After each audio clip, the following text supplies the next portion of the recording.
जिस दिन मेरा जन्म हुआ उसी दिन मेरे घर के आंगन के चारों तरफ 19 बार बिजली गिरी, लेकिन हैरानी की बात यह थी कि एक भी बिजली हमारे घर की छत पर नहीं गिरी। गांव के एक ज्योतिषी ने उस दिन कहा था, मैं जन्म से ही एक राक्षसी गर्भ हूँ, मेरी पूरी जिंदगी 18 पापों के साए में बीतेगी, या तो मेरी वजह से कोई मरेगा या फिर मेरी ही मौत तय है। उसी दिन जब मैं पैदा हुआ, एक बूढ़ा शिकारी बारिश से बचने के लिए पीछे पहाड़ी के एक गुफा में छिपा हुआ था। वहीं उस अंधेरी गुफा में उसने एक अद्भुत सुंदर स्त्री को देखा जिसकी 8 लंबी पूंछें थीं। उसका चेहरा बिल्कुल पीला था, जैसे उसकी आखिरी सांसें चल रही हों। जैसे ही उसने उस बूढ़े शिकारी को देखा, उसने धीमी आवाज में पूछा, क्या नौगढ़ गांव में पंडित शिवराम के घर आज कोई बच्चा जन्म लेने वाला है? शिकारी डर के मारे कांप उठा। उसने बस अनजाने में सिर हिला दिया। उसकी हिम्मत नहीं हुई कि जरा भी हिले। वह स्त्री, जो किसी अप्सरा जैसी सुंदर लग रही थी, गहरी सांस भरकर बोली, पुराना कर्म का कर्ज लगता है आज चुकाना ही पड़ेगा। इतना कहकर बाहर अचानक जोर की गड़गड़ाहट हुई और उसी क्षण उस स्त्री ने अपनी आंखें बंद कर ली। वह जमीन पर गिर गई और फिर कभी नहीं उठी। ठीक उसी पल मेरा जन्म हुआ। जब दाई ने मुझे पहली बार देखा तो वह दहशत से चीख पड़ी। लगभग मुझे हाथ से गिरा ही दिया था, क्योंकि मैं एक सामान्य नवजात जैसा बिल्कुल नहीं था। मेरा चेहरा बेहद अजीब था और मेरे मुंह में महीन नुकीले दांत उगे हुए थे। ज्यादातर नवजात बच्चे जन्म लेते ही रोते हैं, लेकिन मैंने रोया नहीं। मैं बस भूखा लग रहा था। जब मेरी माँ ने मुझे दूध पिलाने की कोशिश की, मैंने एक ही झटके में उनके स्तन को काट लिया, लेकिन दूध नहीं, खून निकला। दर्द से माँ ने मुझे जोर से धक्का दे दिया। उनकी आंखों में मेरे लिए गहरा डर भर गया। दाई बोली, मैंने पूरी जिंदगी बच्चों को जन्म दिलाने का काम किया है। 10 गांवों में आधे से ज्यादा बच्चे मेरे हाथों पैदा हुए हैं, लेकिन ऐसा डरावना नवजात मैंने कभी नहीं देखा। ये कोई साधारण बच्चा नहीं है, ये तो कोई अपशकुनी जन्म है। ऐसे राक्षसी बच्चे को घर में नहीं रखना चाहिए। इसे श्मशान के पास छोड़ दो, जहाँ लावारिस लाशें फेंकी जाती हैं। वहीं इसे अपने हाल पर मरने दो, नहीं तो ये पूरे परिवार पर विपत्ति बनकर टूट पड़ेगा। मेरे पिता भी जानते थे कि मैं अजीब था, लेकिन मैं उनका पहला बच्चा था, उनका अपना खून। वो कैसे मुझे मरने के लिए छोड़ देते? इतना बड़ा फैसला वो अकेले नहीं कर सके। उन्होंने मेरे दादाजी को बुलाया। दादाजी ने मुझे देखकर गहरी सांस ली। हे भगवान, पिछले जन्म में मैंने कौन सा पाप किया था जो हमारे कुल में ऐसा अनहोना बच्चा जन्मा? लेकिन जब मुझे श्मशान में छोड़ने की बात आई तो दादाजी का दिल भी नहीं माना। उनके लिए मैं चाहे कितना भी अजीब क्यों न हूँ, फिर भी उनका अपना पोता था। दादाजी बोले, इस बच्चे के जन्म के समय आसमान से 19 बार बिजली गिरी, घर के चारों ओर घेरा बनाकर गिरी। आखिरी बिजली आंगन में गिरी और हमारे पुराने पीपल के पेड़ को 2 टुकड़ों में बांट दिया। इसमें जरूर कोई रहस्य है। मोहन, तुरंत बेलापुरी जाओ। वहाँ त्रिकाल बाबा नाम के एक तांत्रिक रहते हैं, उन्हें बुलाकर लाओ। वो बताएंगे कि यह बच्चा असल में है क्या। मेरे पिता उसी रात पैदल निकल पड़े। कई दर्जन किलोमीटर चलकर बेलापुरी पहुँचे। जब उन्होंने सारी बात त्रिकाल बाबा को बताई तो वे भी गंभीर हो गए। तुरंत पिता के साथ गाँव लौट आए, लेकिन जैसे ही वे घर के पास पहुँचे, उन्होंने एक और भयावह दृश्य देखा। न जाने कब से घर के बाहर अनगिनत नेवले और लोमड़ियाओं जमा थीं, सैकड़ों की संख्या में। पूरा दरवाजा भरा हुआ था, कहीं से भी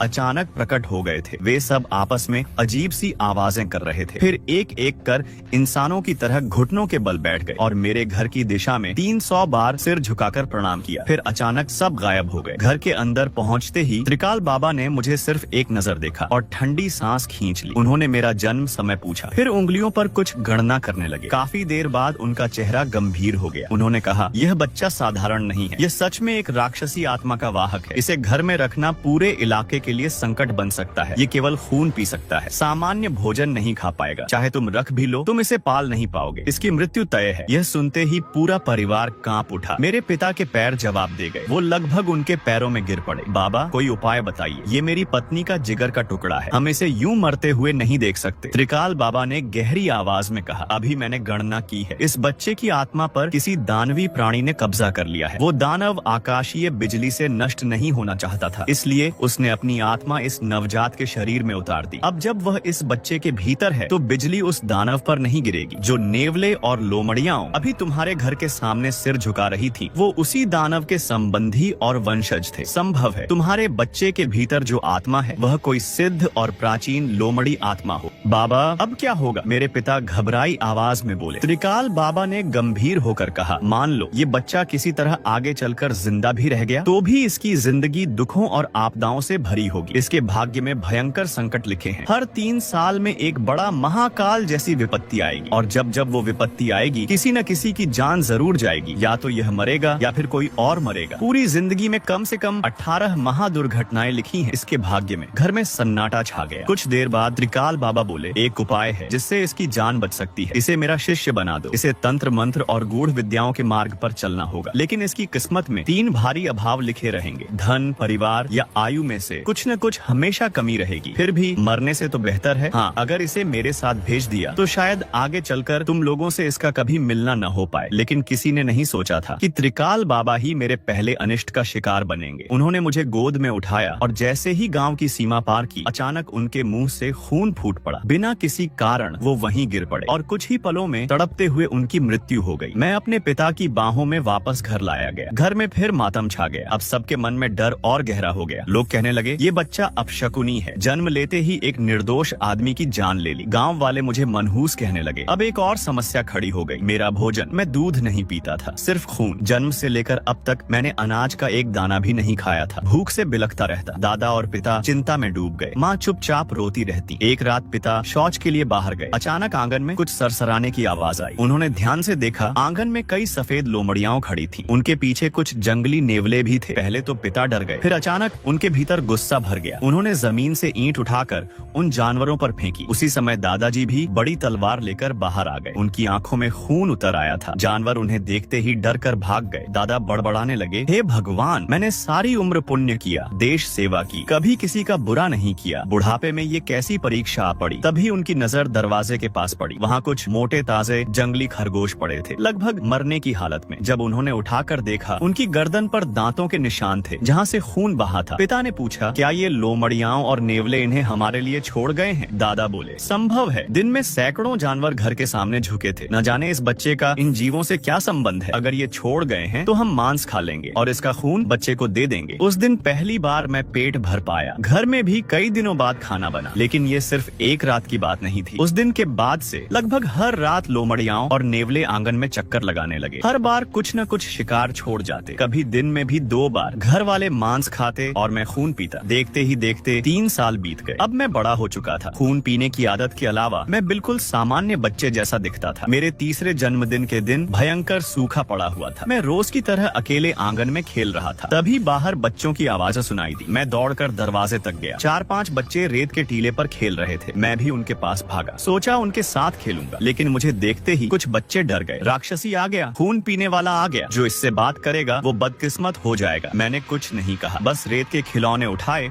और खुद ही खेलने लगा। तभी टीले के दूसरी तरफ से आवाज आई, आओ साथ में खेलते हैं। मैंने देखा एक गोल मटोल लड़का मुस्कुरा रहा था। हाँ, चलो बड़ा घर बनाते हैं। कुछ देर बाद उसने जेब से एक टॉफी निकाली, मेरी ओर बढ़ाते हुए बोला, मीठी है, खाओ। मैंने पहली बार किसी बच्चे से अपनापन महसूस किया। मुझे लगा वो मेरे साथ अच्छा है तो मुझे भी उसके साथ अच्छा होना चाहिए। मैंने कहा, मेरे पास भी कुछ अच्छा है, तुम रुको। मैं दौड़कर घर गया। माँ पिता मेरे लिए जो जंगली मुर्गे का खून कटोरी में रखे थे वो उठा लाया। मैंने कटोरी उसे पकड़ाई। उसने बिना सोचे एक घूंट लिया, लेकिन हाथ से कटोरी फिसल गई। पूरा खून उसके कपड़ों पर गिर गया। वो घबरा गया और तभी पीछे से एक औरत की कलेजा चीर देने वाली चीख गूंज उठी। अरे मनहूस, सबकी बर्बादी का कारण यही है। अचानक एक औरत तेज कदमों से दौड़ती हुई आई। वो थी मंगली, गांव के रामलाल की पत्नी। उसने बिना कुछ पूछे सीधे मेरे कपड़े की गर्दन पकड़ ली और मुझे जोर से दूर फेंक दिया। अरे हरामजादे, तूने मेरे बेटे को खून पिला दिया, आज तुझे जिंदा नहीं छोड़ूंगी। मैं जमीन पर जा गिरा। तभी दादाजी कुदाल लेकर दौड़ते हुए आए। उन्होंने मंगली को धक्का देकर अलग किया। अरे रामलाल की घरवाली, मेरे पोते को क्यों मार रही है? वो औरत चीखने लगी। तुम पूछते हो क्यों? अपने इस राक्षसी पोते से पूछो उसने क्या किया। मेरे बच्चे को खून पिला दिया। अगर मेरे बेटे को कुछ हो गया ना तो तुम्हारे पूरे परिवार को इसकी कीमत चुकानी पड़ेगी। असल में जो खून मैं पीता था वो मुझे तो नुकसान नहीं करता था, लेकिन किसी सामान्य बच्चे के लिए वो जहर से कम नहीं था। दादाजी समझ गए कि गलती हो गई है। उन्होंने बार बार माफी मांगी, मुझे गोद में उठाकर घर ले आए, लेकिन मंगली वहीं खड़ी खड़ी गालियां देती रही। गांव वाले तमाशा देखने जमा हो गए। दादाजी ने मुझसे पूछा, बेटा मैंने तुझे घर में रहने को कहा था, तू बाहर क्यों गया? मैं मासूमियत से बोला, मैं खेलना चाहता था। उसने मुझे टॉफी दी, मैंने उसे अच्छा खाना दिया। दादाजी ने लंबी सांस भरी। वो कुछ बोल नहीं पाए। जब माँ बाप लौटे उन्हें सब पता चला। उन्होंने मुझे बहुत डांटा, कहा अब कभी बाहर नहीं जाने देंगे। सबको लगा मामला यहीं खत्म हो गया, लेकिन असली भयावह कहानी अब शुरू हुई थी। अगली सुबह पीछे पहाड़ी पर मंगली की लाश मिली। उसकी मौत बहुत डरावनी थी, जैसे किसी जंगली जानवर ने उसे नोच नोच नोच कर खा लिया हो। पूरा शरीर घावों से भरा था, एक भी हिस्सा सही सलामत नहीं था। खासकर उसका एक पैर जिससे उसने मुझे लात मारी थी वो पूरी तरह चबाया जा चुका था, बस हड्डी बची थी। गाँव में दहशत फैल गई। रामलाल फूट फूट कर रो रहा था। गाँव वालों ने मिलकर लाश घर लाई। नौगढ़ गाँव की परंपरा के अनुसार लाश को 3 दिन घर में रखा जाता था, फिर दफनाया जाता था। लेकिन अब गाँव में फुसफुसाहट शुरू हो चुकी थी। ये उसी मनहूस बच्चे का काम है। पहले लोग सिर्फ शक कर रहे थे, लेकिन दूसरे ही दिन ये शक पक्का हो गया। उस रात मेरे घर के सभी लोगों ने एक ही भयानक सपना देखा, सिवाय मेरे। सपने में मंगली हमारे घर आई। उसके चेहरे पर खतरनाक मुस्कान थी। वो बोली, तुम्हारे इस राक्षसी बच्चे ने मुझे मारा है। अगर इसे मेरे बदले में नहीं मारोगे तो तुम्हारे पूरे खानदान को खत्म कर दूंगी। उसी रात रामलाल ने भी सपना देखा। मंगली रोते हुए उससे कह रही थी, उसी राक्षसी बच्चे ने मुझे मारा है, तू उसे मार दे, तभी मेरी आत्मा को शांति मिलेगी। सुबह होते ही रामलाल हाथ में कुल्हाड़ी लेकर हमारे घर आ धमका, आज हिसाब होगा। लेकिन मेरे पिता सामने खड़े हो गए। उन्होंने कहा, अगर तुझे लगता है इस बच्चे ने तेरी पत्नी को मारा है तो यही मार दे, लेकिन सोच ले इसके बाद तू भी जिंदा नहीं बचेगा। रामलाल की हिम्मत नहीं हुई। वो जानता था अगर सच में मुझे मार दिया तो कानून उसे छोड़ने वाला नहीं। आखिरकार वो गुस्से में बड़बड़ाता हुआ चला गया। 3 दिन बाद मंगली को दफनाने का दिन आया। जैसे ही ताबूत घर के दरवाजे तक पहुंचा, उसे उठाने वाली रस्सी अचानक टूट गई। गांव में ये बहुत बड़ा अपशकुन माना जाता था, क्योंकि परंपरा थी एक बार ताबूत घर से निकल जाए तो उसे बीच रास्ते जमीन पर नहीं रखा जाता। लेकिन यहाँ तो दरवाजे पर ही रस्सी टूट गई थी। रामलाल डर गया। वो ताबूत से लिपट कर रोने लगा, मंगली अगर तुझे कोई शिकायत है तो जिसने तेरा बुरा किया है उसे पकड़, घर वालों को मत सताना। उसी समय पीछे से वैसी ही छी छी करती आवाज आई जैसी मेरे जन्म के समय आई थी। रामलाल के घर के सामने अचानक सैकड़ों नेवले और लोमड़ियाओं प्रकट हो गए। एक पीला नेवला आगे बढ़ा। उसने ताबूत पर 3 बार पंजा मारा। फिर सारे जानवर उसी तरह अचानक गायब हो गए। कुछ देर बाद लड़कों ने फिर से ताबूत उठाया। इस बार वो आसानी से उठ गया। अगले दिन लोगों ने देखा मंगली की कब्र खुदी हुई थी। ताबूत टूटा पड़ा था, लेकिन लाश गायब थी। किसी को पता नहीं चला कहाँ गई। लेकिन सच्चाई ये थी, जिस रात उसे दफनाया गया था उसी रात वो ताबूत तोड़कर बाहर आ चुकी थी, क्योंकि उस रात वो मेरे घर आई थी। आधी रात का समय था। माँ पिता गहरी नींद में सो रहे थे। अचानक शयन कक्ष की खिड़की पर ठक ठक ठक ठक की आवाज गूंजी। आवाज में अजीब लय थी, 3 लंबी, एक छोटी। दिन भर की थकान से चूर थे दोनों। पहले सोचा हवा होगी या कोई चमगादड़ टकरा गया होगा, पर कुछ देर बाद वही आवाज फिर आई, अब पहले से तेज। फिर वही लय, 3 लंबी, एक छोटी। पिता झुंझलाते हुए उठे। सोचा जाकर देखें आखिर है क्या। जैसे ही दरवाजा खोलकर बाहर निकले, सामने से सड़ी हुई लाश जैसी भयानक बदबू का झोंका आया। और फिर खिड़की के बाहर सूजे हुए नीले पड़े चेहरे वाली एक औरत खड़ी थी। चेहरा सड़ा हुआ, त्वचा पर लाश के धब्बे। वो थी मंगली, जिसे दफनाया जा चुका था। पिता की आंखें फैल गईं, उनकी चीख निकल गई। वो धम्म से जमीन पर गिर पड़े। चीख सुनकर माँ और मैं जाग गए। मैं कभी नहीं भूल सकता मंगली का वो डरावना चेहरा। वो चेहरा मुझे कई सालों तक सपनों में सताता रहा। माँ मुझे सीने से चिपकाए कांप रही थी। उनकी आवाज गले में अटक गई थी। तभी मंगली ने हंसना शुरू किया। वो हंसी रीढ़ की हड्डी में सर्द लहर दौड़ा देने वाली थी। उसकी आंखें सीधे मेरी ओर थीं। वो फुसफुसाई, 4 दिन और, बस 4 दिन। दादाजी उस समय बैठक में ही सो रहे थे। वो तलवार लेकर दौड़ते हुए आए। मंगली, तेरे दिल में अगर गुस्सा है तो किस्मत को कोस। यहाँ क्यों भटक रही है? मैंने कितने दुश्मनों को इस तलवार से काटा है, तू क्या उनसे भी ज्यादा खतरनाक है? भाग जा यहाँ से। शायद दादा की तलवार देखकर मंगली पीछे हटी। जाते जाते बोली, 4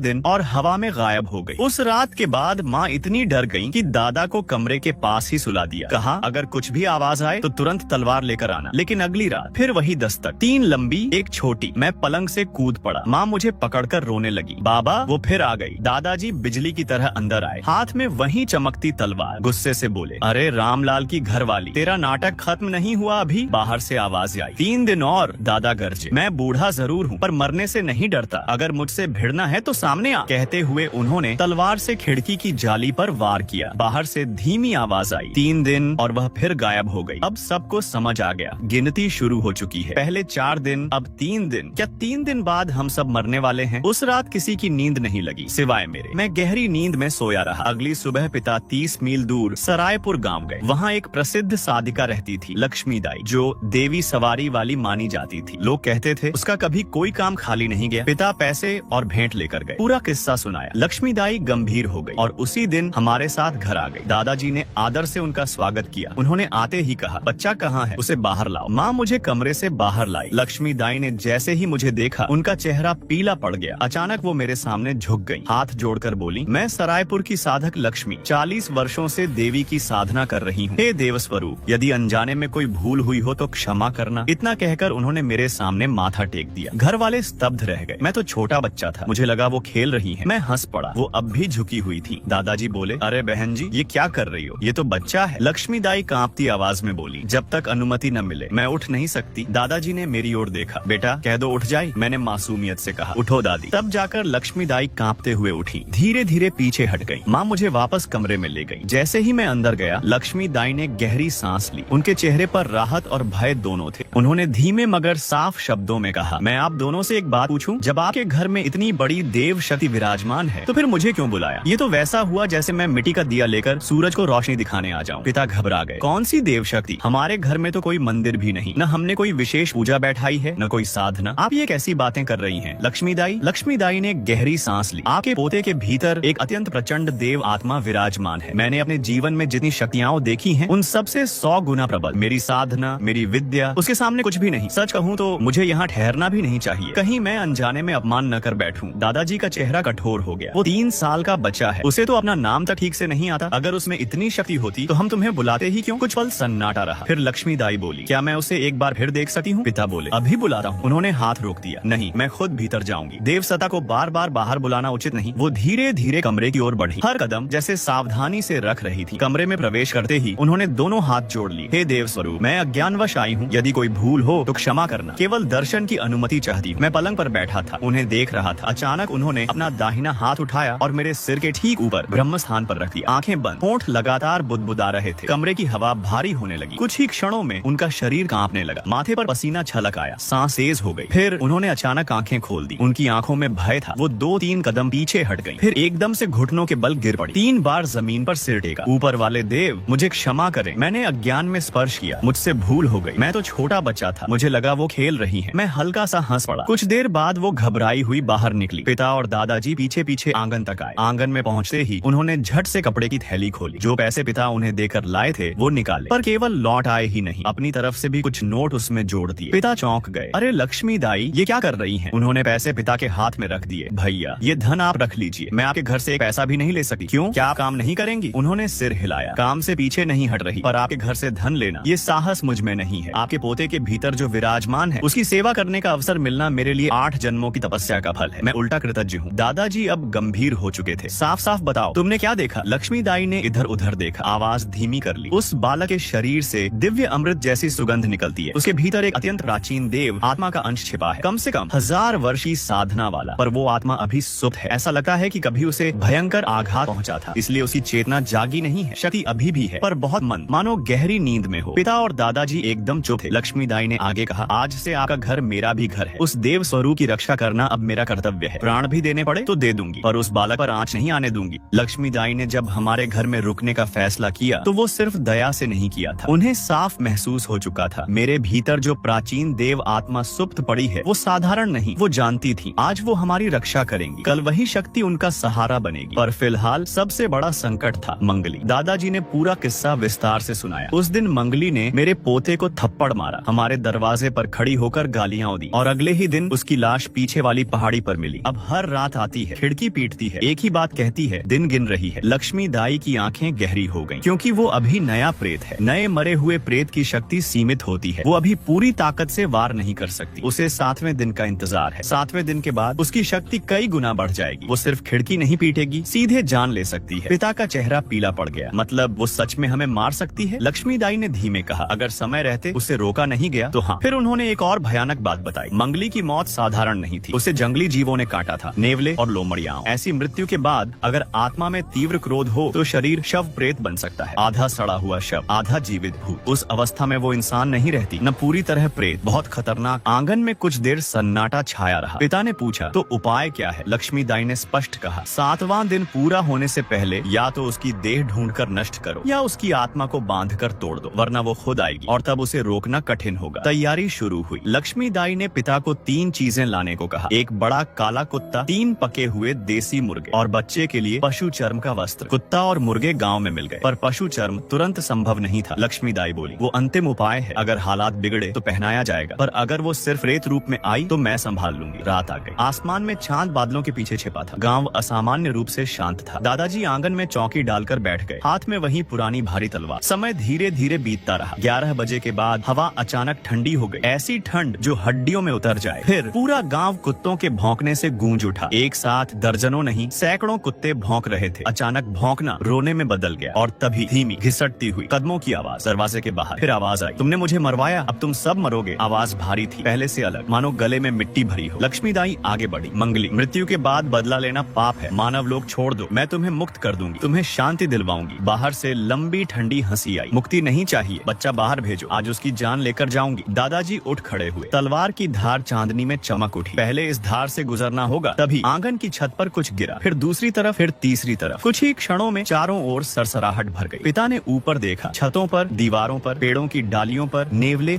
और लोमड़ियां बैठी थी, दर्जनों नहीं सैकड़ों। उनकी आंखें अंधेरे में चमक रही थीं। अचानक जैसे किसी ने संकेत दिया हो, सब एक साथ मंगली की तरफ झपट पड़े। भयानक चीख गूंजी। उस रात आंगन में जो हुआ वो किसी ने सोचा भी नहीं था। अगले ही पल लक्ष्मीदाई का चेहरा बदल गया। उनकी शांत आंखें धीरे धीरे सुर्ख लाल हो उठी। जो पीले पीले जंगली प्राणी रामलाल की बहू पर टूट पड़े थे, लक्ष्मीदाई ने हाथ झटका और वे एक एक करके हवा में उछलकर दूर जा गिरे। दादा ने बिना देर किए अपना भारी गंडासा उठा लिया। पूरी ताकत से उन्होंने रामलाल की बहू के माथे पर वार किया। थन्नन आवाज ऐसी आई जैसे लोहे पर वार हुआ हो। गंडासा झंझना गया, लेकिन सिर पर खरोंच तक नहीं आई। दादा के हाथ सुन्न पड़ गए। यह देखकर लक्ष्मीदाई ने अपनी पीली कुल्हाड़ी उठाई और पूरी शक्ति से उसकी ओर फेंक दी। विष्णु भैया, आप अंदर जाइए, ये प्रेत बहुत प्रचंड है। तीनों बड़े मुर्गे अभी छोड़ दीजिए। दादा चिंतित थे, पर समझ गए कि देर करने का मतलब विनाश है। वो तुरंत अंदर भागे। उधर लक्ष्मीदाई के शरीर में अजीब परिवर्तन होने लगा। उनकी आंखें अब पूरी तरह रक्तिम थीं, जैसे कोई और शक्ति उनके भीतर उतर आई हो। वो ऊंची आवाज में बोली, तीनों पर्वतों के स्वामी साक्षी हैं। इस घर में देव शक्ति का वास है। दुष्ट प्रेत नागदेव यहाँ उपस्थित हैं, अब भी नहीं रुकेगा। उनकी लकड़ी की तलवार बिजली की तरह चलने लगी। हर वार के साथ उस शव प्रेत के शरीर से आग की हल्की लपट उठती। तभी दादा ने आंगन में तीनों बड़े मुर्गे छोड़ दिए। जैसे ही मुर्गों ने जमीन छुई, एक साथ जोरदार बांग दी। कुकड़ू कू। रात का सन्नाटा कांप उठा। शव प्रेत जो लक्ष्मीदाई से भिड़ा था, अचानक कांप गया। उसकी आंखों में पहली बार डर दिखाई दिया। वो पलटा और दरवाजे की तरफ लंबी छलांग लगाई। वो भागना चाहता था, लेकिन तभी दरवाजे के सामने मेरे पिता सुरेश खड़े थे। जैसे ही उन्होंने उसका सड़ा हुआ चेहरा देखा, उनके पैर जम गए। हटो वहाँ से, लक्ष्मीदाई चिल्लाई। लेकिन पिता के घुटने कांप रहे थे। भागना चाहते थे, पर शरीर मानो पत्थर हो गया था। उसी क्षण घर का बड़ा काला कुत्ता कालू गुर्राता हुआ प्रेत पर झपटा। सब अंदर जाओ, दरवाजा बंद करो। लक्ष्मीदाई ने तलवार उठाकर प्रेत के सिर पर पूरी ताकत से दे मारी। उसने ऐसी चीख मारी कि खून जम जाए। पिता को जैसे होश आया। वो भागकर अंदर कमरे में चले गए। मैं और माँ पहले ही बिस्तर में दुब के बैठे थे। सुनीता, जल्दी बच्चे को पशु वस्त्र पहना दो, लक्ष्मीदाई ने कहा था। असल योजना यह थी, 3 बड़े मुर्गे सिर्फ डराने के लिए थे। मुर्गे आमतौर पर भोर से पहले बांग देते हैं। शव प्रेत उसे सुनकर समझता है कि सुबह हो गई और अंधेरे में छिप जाता है। लेकिन इस बार जैसे ही वह भागा, पिता और कालू ने उसका रास्ता रोक लिया। काला कुत्ता दरवाजा रोकने के लिए था। उसके शरीर में प्रबल सूर्य ऊर्जा होती है, चाहे लड़ न पाए पर डरता नहीं। लक्ष्मीदाई की 2 योजना थी। अगर न जीत पाए तो मुर्गे छोड़कर उसे भगा दो, अगर काबू में आ जाए तो काला कुत्ता छोड़कर रास्ता रोक दो। लेकिन समय गड़बड़ा गया। अचानक बाहर फिर हलचल हुई। पिता और दादा देखने बाहर निकले। तभी खिड़की के पास एक विशाल काला साया उभरा। दादा ने गंडासा उठाकर वार किया, लेकिन प्रेत ने चीखते हुए उन्हें इतनी जोर से टक्कर मारी कि दादा हवा में उछलकर दूर जा गिरे। उनकी आंखों के आगे अंधेरा छा गया। वो उठ नहीं पा रहे थे। प्रेत घर के भीतर घुस आया। उसकी सड़ी हुई सांस कमरे में फैल गई। अजय, अजय, मैं आ गया। मैंने पशु वस्त्र पहन रखा था, इसलिए वह मुझे देख नहीं पा रहा था। सिर्फ जीवित देह की गर्मी महसूस कर सकता था। पशु वस्त्र आमतौर पर मृतकों को पहनाया जाता है। इससे जीवित इंसान की जीवन ऊर्जा छिप जाती है। माँ रोते हुए बोली, भाभी, मेरे बेटे को छोड़ दो, मेरी सिर्फ यही एक औलाद है। प्रेत ने हवा सूंघी। मेरी गंध उसे नहीं मिली। उसकी रक्तिम आंखें माँ पर टिक गईं। अजय, बाहर आ, नहीं तो तेरी माँ को मार दूंगा। अचानक मेरे सिर में तेज चक्कर आया। मैं जमीन पर गिर पड़ा और उसी पल मेरे पीछे एक विशाल छाया उभरी। 8 पूंछों वाली एक विराट लोमड़ी आकृति, उसकी आंखें धधकते अंगारों जैसी। उसने दहाड़ लगाई, दूर हट। वो मेरे शरीर से निकलकर सीधे उस शव प्रेत से जा टकराई। भयानक टक्कर हुई। प्रेत चीखता हुआ खिड़की से बाहर जा गिरा। अचानक हुए उस भयावह परिवर्तन ने मेरी माँ को भीतर तक हिला दिया। उन्हें समझ ही नहीं आया कि आखिर हुआ क्या है। लक्ष्मीदाई लड़खड़ाती हुई बाहर पहुंची। उन्होंने अपनी लकड़ी की तलवार उठाई और पूरी ताकत से उसे उस प्रेत के पीछे वाले दरवाजे पर घोंप दिया। उधर दादा को प्रेत ने जाते जाते ऐसी लात मारी थी कि वे दीवार से टकराकर गिर पड़े थे। काफी देर बाद वो किसी तरह घिसटते हुए उठे। जब बाहर सन्नाटा छा गया तो वे घबराए हुए आंगन की तरफ दौड़े। जो दृश्य सामने था उसे देखकर उनके कदम रुक गए। लक्ष्मीदाई जमीन पर थक कर बैठी थी। उनके चेहरे से सारा रक्त उतर चुका था और उनके पास रामलाल की बहू की लाश पड़ी थी। लक्ष्मीदाई, आप ठीक हैं? दादा ने कांपती आवाज में पूछा। उन्होंने हल्की मुस्कान दी। अभी तो जिंदा हूँ। दादा ने लाश की ओर देखा। ये प्रेत? लक्ष्मीदाई ने गहरी सांस ली। चिंता मत करो, अब सब समाप्त हो गया। रामलाल की बहू की आत्मा को मैंने बिखेर दिया है। आत्मा के बिना यह शरीर कभी शव प्रेत नहीं बन सकता। उन्होंने धीमे स्वर में आगे कहा, इसे या तो पीछे वाले पहाड़ पर छोड़ दो या रामलाल के घर वापस कर दो। वो फिर से विधि से दाह संस्कार कर दें, तभी यह अध्याय पूरा होगा। सब लोग घर के अंदर आ गए। तभी भीतर से माँ की घबराई आवाज आई, बाबा जल्दी आइए, अजय होश में नहीं आ रहा। दादा और पिता भागकर कमरे में पहुँचे। माँ की आंखों में डर था। अभी अभी जब वो प्रेत अंदर आया था, मैंने अजय के पीछे दीवार पर एक बहुत बड़ा साया देखा, लोमड़ी जैसा, और उसकी 8 पूंछें थीं। उसने प्रेत को मारा, लेकिन उसके बाद से अजय बेहोश है। कमरे में कुछ क्षण के लिए गहरा सन्नाटा छा गया। लक्ष्मीदाई धीरे धीरे अंदर आई। उन्होंने मुझे ध्यान से देखा, फिर गंभीर स्वर में बोली, घबराओ मत। अभी जो हुआ वो उसके भीतर विराजमान देव तत्व की आत्मा थी। सबकी सांस अटक गई। उसी ने उस शव प्रेत को भगाया, नहीं तो आज तुम माँ बेटा दोनों जीवित नहीं होते। उन्होंने लंबी सांस ली। पर एक समस्या है, वो देव आत्मा पहले से ही कमजोर थी। आज उसने स्वयं प्रकट होकर प्रहार किया, जिससे उसकी शक्ति